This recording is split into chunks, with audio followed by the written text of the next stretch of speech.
first of all. It was nice meeting you in the morning. So lovely, Anil. Pleasure is all mine. Thinking about me to be part of your YouTube episode. So thank you so much for that. So certainly, I think your journey, I know it personally. So I think there's a lot of things that the viewers can benefit from. The way you have risen in your career, I think it will be an interesting story. So why don't we start with that first? If you narrate your story, I mean, you started, whatever I've little known you, you started initially as a sales manager in one of the consumer durable company, and over the period you've grown in your career, right? Becoming a sales head, handling multiple geographies. Then you became ultimately the CEO of a company. You acquired few companies in the process. You've turned that around. So how's the journey been? And maybe we start with from your schooling and stuff, and then we come to your professional journey. Very well. I think, Anil, you are very kind to me, to be very honest with you, with your words. I think the significant component of my journey, I mean, you call it successful journey, but I call it a very interesting journey. It all started from a very, very humble background. I know. To give an overview and outview of that, my dad used to be on a very highly transferable jobs. Okay, I was born in a place called Cuttack, which is Odisha. I'm a domicile of Odisha, and that's one of the reasons why I speak Oriya very fluently as well. Then I started my schoolings in some part of Andhra Pradesh, now known as Visakhapatnam. Great. Then some point in time, my maternal grandfather took pity on me, saying that this guy can't move around with his father like a gypsy. And he decided to call me to his hometown, where he was a practicing lawyer in Tamil Nadu. And I did my schooling from a municipal school. I'm very proud of the fact that, I did my schooling from a school called Kamaraj Municipal High Secondary School now. I did my schooling there. Studied there till 12th. After finishing high school, then I moved into pursuing my commerce. After completing of my commerce, I attempted to do my CA intern. But somehow my heart wasn't into accounting actually. And it so happened that one fine day morning, I saw an advertisement in one of the newspaper. BCom admissions are open in a college called BJP College, which is one of the most renowned college in Orissa. It's ranking as number 1 college in even today. The full form is called Bakshi Jagabandhu Vidyadhar College. And I casually walked in, because in those days, even for articleship, I used to get money. I walked in there by paying 370 rupees. I got myself admitted into BCom. Unusually, that every day morning, I used to leave for college quite early in the mornings, and Dad used to watch me. And I'm the only son of the family. I was born with 4 sisters. So Dad asked me, it looks like my son is all prepared and leaving pretty early in the morning. What's up in your life? Then I said, Dad, I've joined the college. He asked me, what? So you had no idea? He had no idea that I've joined college. Okay. I said, I've joined BCom and I'm not interested to pursue my CA. He didn't blink his eyes. I mean, he simply laughed at it. Whatever your heart says, son, and do that. I mean, end of the day, it's your life and you need to be happy about what you're doing. And that's my biggest encouraging statement ever I had from my father. Great. So I took his advice very seriously, and throughout my career, throughout my life, I followed my heart. And most of the time, whenever I followed my heart, I believed that I was right. There were a few mistakes, which I think probably I can elaborate as a learning for youngsters. So did my commerce and one of the college fest in those days. So we were running a campaign for a consumer durable brand called Kelvinator. Oh, interesting. So the marketing manager was present for the college fest, and he was invited because they were sponsoring it.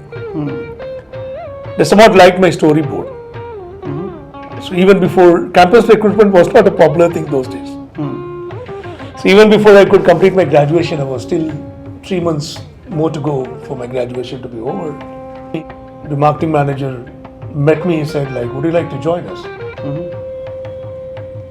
Fantastic, and who says no to a job? Right. They gave me an appointment letter, and I didn't join them as a sales manager, a small correction. I joined them as a sales officer.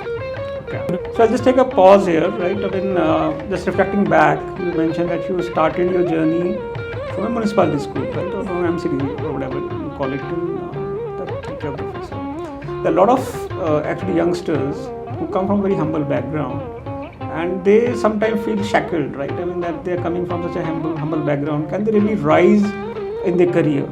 So I think it's a good story to be told to our viewers. Many of the folks who come from small town, come from very humble background, study in government schools, right? For them to become big, right? I think they can draw a lot of inspiration and know how exactly you crafted your career, how you went on to become CEO of a company, right? So how's that journey been?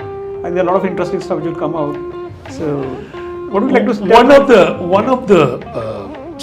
One of the fundamental thing I would advise for anyone: never feel awkward about your family background. Right. Never feel awkward about the school in which you studied. Right. Never feel awkward about the vernacular background you have. Right. Never feel awkward about being present in the flashy crowd and you feel that you are left out in the crowd. I mean, that's my biggest learning in my life. Mm-hmm. The reason is inherent quality in any human being, there is an adaptability. Human being is the biggest living creature, which is capable of adapting itself much faster than any living being you can think of, right? What my municipal high school background taught me is that I was never afraid to speak. If you look at many of the government schools even today, I don't think that any of the private schools runs NCC. I'm a National Cadet Corps. Right. I cleared A and B. I was the best marksman in the state. I'm very proud of the fact that I was part of NCC. Right. And I was part of NSS. I don't know whether the current youngsters even know where is NCC and what is NSS. Right? And I was part of Scout when I was in my primary classes. Wow. And I was part of the literary club in the school. Throughout my standard 6 to 12, there were 5 top categories in which if Ravi Venkatraman is given the name, there were people who used to withdraw the names. The competition used to be debate. I was extremely good in my mother tongue. Mm-hmm. Tamil is my mother tongue. Debate was 1. Essay writing was 2nd. Mm-hmm. Poetry writing was the 3rd. Mono acting. Acting is one of my passion. I'll come to the subject a little later. Yeah. Mono acting is one of my biggest interest of subject. Then the last one is something called special talent. In Tamil we call it Tanithiran. Mm-hmm. That each of the children will have something which is very, very peculiar, a kind of an USP about themselves. Mm-hmm. They give an opportunity for you to come and showcase that. Right. So in the traditional part of Tamil Nadu, there used to be a folk fair through which they do a storytelling, Right. which is called Villupattu. Mm-hmm. Now Villupattu, if you remember the shape of a bow, right? Mm-hmm. So the bow is fixed on a kind of a pedestal, and you'll find a lot of jingle bells attached to that, and you have to have 2 sticks. You have to sing and tell a story, Okay. and that's one thing which I observed from a couple of folk fairs during my young days, growing days, and I picked up that this 5 thing throughout my 6th standard to 12th standard in the school where I studied, and I was number 1 or number 2. I think the fighting spirit is the message, right? You have to have the fighting spirit, right? You go through the grind, and that makes you a better person. Probably we were at one advantage, Anil, those days. Our distractions were very, very limited. Absolutely. We used to channelize our energy into these kind of activities. Right. Right? Every kid who was born with an inborn talent. Right. In spite of that, recognizing the talent and bringing it out remains to be by and far not the parent's job, it's the teacher's job. Right. Now in the government school, there is a platform which is clearly provided to the students. With private school, I'm not very sure about that. I didn't want to comment because I put my children into private schools, right? They make the children very competitive. They don't make the children to become adaptive for the society. This is a very saddest part. Today, even parents pursue the dreams of making the children as number 1 in the academic pursuit, and they wanted them to be the best. They wanted them to be rated as the best in the class, kind of a stuff. In a government-run school, can you imagine that I learned horticulture? You leave me in a paddy field today that I can independently cultivate a paddy. Wow. all taught in the school. You leave me in a paddy field or you leave me in a field, tell me to grow tomatoes, which is a current topic in the country. And I can bring tomatoes in the season, I can bring brinjal, I can bring lady's finger. Horticulture was taught in the schools. Okay. Go and check with any of the students now that have you learned horticulture in the school. The student probably will throw a blank look. But even today, in our rural schools, horticulture is taught. Because India, by and large, is the biggest agriculture economy in the globe. And our children don't even fancy themselves for getting into the paddy of growing food. Food crisis is, again, a big topic today. You might have heard the government of India decided to ban the rice export. Right. The food crisis is going to hit the world very badly. Right. And we are an agriculture-driven economy, as Gandhi said. Right. Most of us are farmers, right? I learned even horticulture. I was an NCC student, I was an NSS student, I was a scout boy. And I was extremely good in participating in all the literary function of the school. So the upbringing, while I was a very young adult, the kind of exposure which I had, I think probably the three takeaway from this is, you identify the opportunity which is presented to you and grab that with both the hands and make that as a habit of your life so that it becomes your character. Right. The more you cultivate a habit becomes a character. And I think I was very lucky and blessed to have a good schooling in Virupuram Municipal Higher Secondary School, which I call it. And now it's called Kamaraj Nagar High Secondary School, named after the late Chief Minister of Tamil Nadu, Kamaraj. So, fighting spirit, that's a word which you used, and I would probably say that, yes, I have a high level of spirit all the time. The world is competitive today. The world is full of distractions. And you have youngsters today, they have a need to prove themselves time and again. It's not that you are proven today and you come out and tomorrow you can say that I proven myself. Every day is competitive, every day is a new learning. Every day you need to go on for a different battle and fight. In our days, we didn't have that kind of a distractions. Right. And second thing is more than the spirit focus. I think you really need to know, if you know that I'm good at this, and stay focused on that. So if you ask me what is my subject matter expertness, I would say that I'm too good in writing. I can even now, to my credit, I have more than 30 novels. I have more than 60 short stories, all written in Tamil. Okay. And I've done me about 37 odd Tamil plays. I've written, directed and acted in them. Okay. So I've realized at a very young age that my interest is towards building a peculiar and particular competency around the language skills. And I speak about 9 Indian languages today, in addition to Tamil.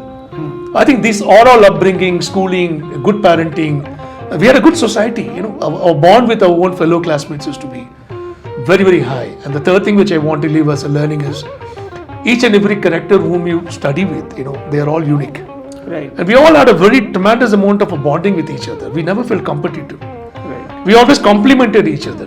Right. Hey, you are good at that and I respected you for that. For example, a couple of my classmates, they were extremely good in cricket. They went to play at the state level. And I never felt bad that, I can't play cricket. And they never felt bad that they can't speak the way I can speak.